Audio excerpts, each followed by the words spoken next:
Hello everyone, I am Twinkle and today we will discuss about the Thorndike's theory of trial and error. Okay, Thorndike first stated the element of the theory of learning in 1913. Okay, according to him, learning is connecting. The mind is man's connection system. This is statement given by the Thorndike, who is generally considered to have been the foremost educational psychologist. यानी Thorndike ने कहा कि जब learning जो होता है वो हम किसी कनेक्शन के थ्रू ही सीख सकते हैं. Okay, accordingly when no readymade solution of the problem is available to the learner he adopts the method of trial and error. Exactly जब हमारे पास कोई रास्ता नहीं होता है तो हम ये सब यही लोग तो कहते हैं कि मतलब चलो एटलीस्ट ट्राई करके देखते हैं, क्या पता हो जाए. तो यही इस थ्योरी के अंदर है बेसिकली फोकस्ड. तो उसने एक एक्सपेरिमेंट किया. द एक्सपेरिमेंट किया उसने, वो कौन सा था वो एक्सपेरिमेंट, चलिए उसको देखते हैं. Let's see. He put a hungry cat in a puzzle box. There was only one door for exit. Okay, which could be opened by correctly manipulating the latch. Got it? A fish was placed outside the box and the smell of the fish worked as a strong motive for the hungry cat to come out of the box. Okay. Consequently, the cat made every possible effort to come out. This situation described by himself as it tries to squeeze through every opening, it claws and bites at the bars or wires, it thrusts its paws through any opening of and claws at every it can reach. Means वो अपनी हर possible कोशिश करती है उसको खोलने की. यानी वो एक कैट लेते हैं, उसको हंग्री रखते हैं, सामने फिश रख देते हैं. वो कैट इतने सारे ट्राइज करती है उस तक पहुंचने की, हर तरीके से उस तक पहुंचने का ट्राई करती है. Okay, he first tries one situation. If it does not help him, he rejects it. Then he tried to another and so on.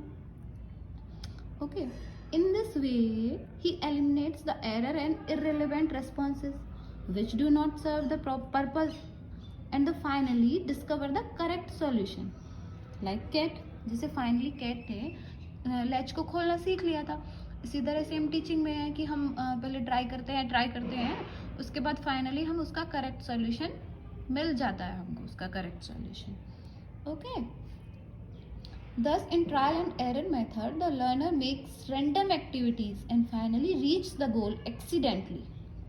Okay, here one thing should be remembered, that in trial and error also there are often systematic and relevant responses also. Activity are not wholly random but sometimes. Okay, so the experiment sum up the following stage of the process of learning. तो चलिए देखते हैं कौन कौन सी थी वो, जिनमें से कि फर्स्ट है ड्राइव. देखिए इस केस में क्या होता है, in his experiment it was hunger and was intensified with the site of food.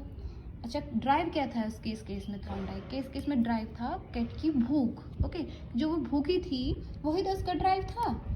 Okay, हाँ, तभी तो वो ट्राई करेगी फूड के लिए, तब उसके अंदर कोई ड्राइव है, राइट ना. Okay, next one is goal. Goal to get the food by getting out of the box. Goal क्या है उसका, जैसे हम भी कभी पढ़ाई करते हैं तो क्लास में फर्स्ट आना हमारा गोल होता है, सेम. या फिर हम कोई टेस्ट क्लियर करना चाहते हैं वो हमारा गोल होता है. एग्जैक्टली था गोल कैट का, क्या था वो था to get out food, to get the food by getting out of the box. Am I right? Okay, next one is random movements. ठीक है, जो कि उसके नोइंगली नहीं थे, मीन्स वो कर रही थी बट उनको उसके पीछे उसका वो कोई स्ट्रेटेजी नहीं थी, लाइक कि कैसे कर रहे हैं. रैंडम मूवमेंट्स थे वो उसके. So the cat persistently try to get out of the box. Next one is chance success. मतलब उसको जो सक्सेस मिलती है वो ट्राई एंड ट्राई के बाद मिलती है. ये नहीं बस उसने किया, स्ट्रेटेजी बनाई कि मुझको ऐसे इसको करना है, तुरंत हमको मिल गया. वो कैसे मिला उसको, as a result of this striving and the random movement by the cat by chance succeeded in the opening of the door.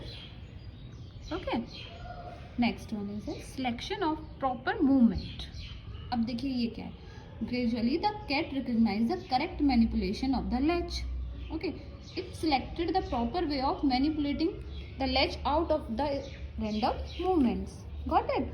Means धीरे धीरे कैट को ये पता चल जाता है कि लेच कैसे खुलेगी, और वो उसको सेलेक्ट कर लेती है प्रॉपर मूवमेंट को कि हाँ ऐसे कि इस तरह से ये खुलेगी लेच और इस तरह से मुझे अपना फूड मिल जाएगा उसके बाद.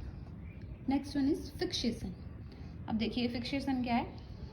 Eight last cat learn the proper way of opening the door by eliminating all the incorrect responses and fixing the only right response. Got it?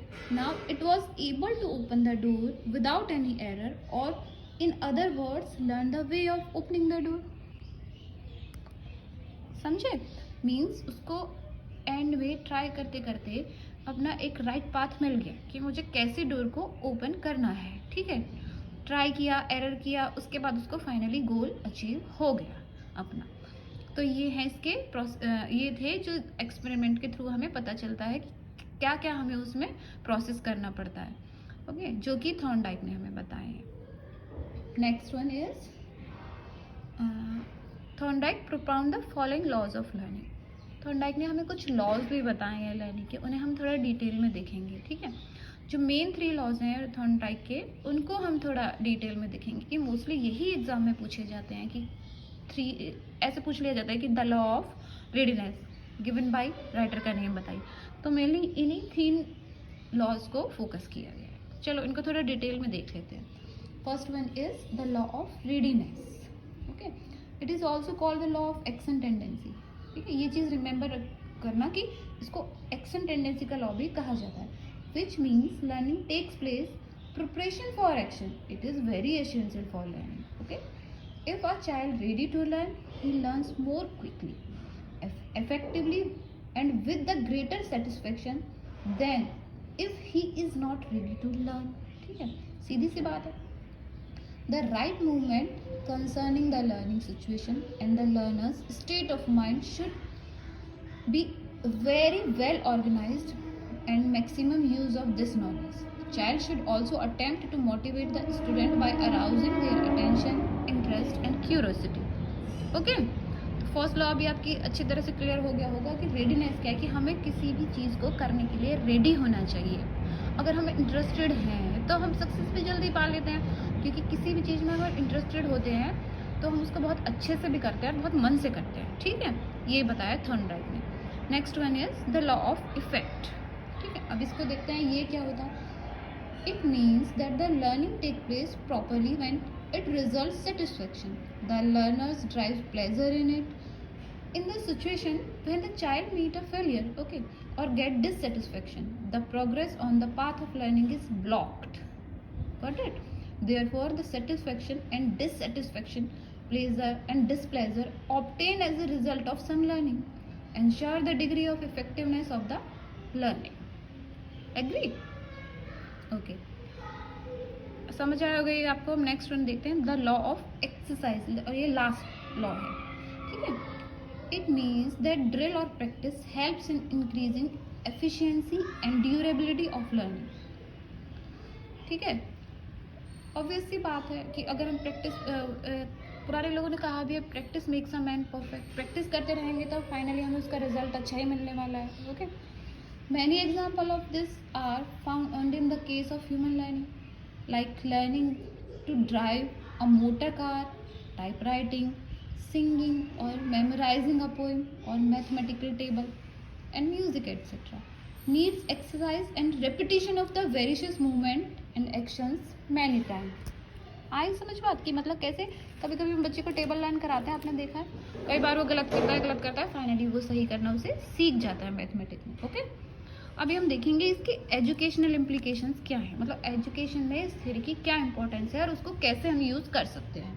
ठीक है, तो देखते हैं. चलिए, in this process of learning the of the teacher is to see what things he likes to be remember or to forget by his student. Means teacher ये देखना चाहिए उसको सबसे पहले कि किस चीज़ के लिए बच्चा रेडी है, किस चीज़ में वो इंटरेस्ट दिखा रहा है. ठीक है, और किस चीज़ को वो याद रखना चाहता है, किसको भूलना चाहता है.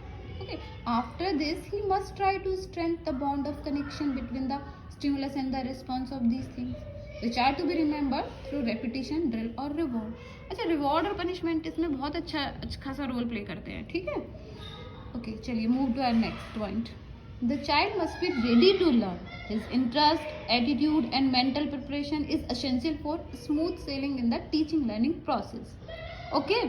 It is also emphasize the post experiences and learning give an adequate base of the new learning. Therefore, the learner should try to make use the previous knowledge and the experiences of the student.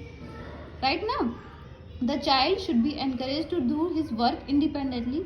He must try the various solutions of the problems before arriving the correct one.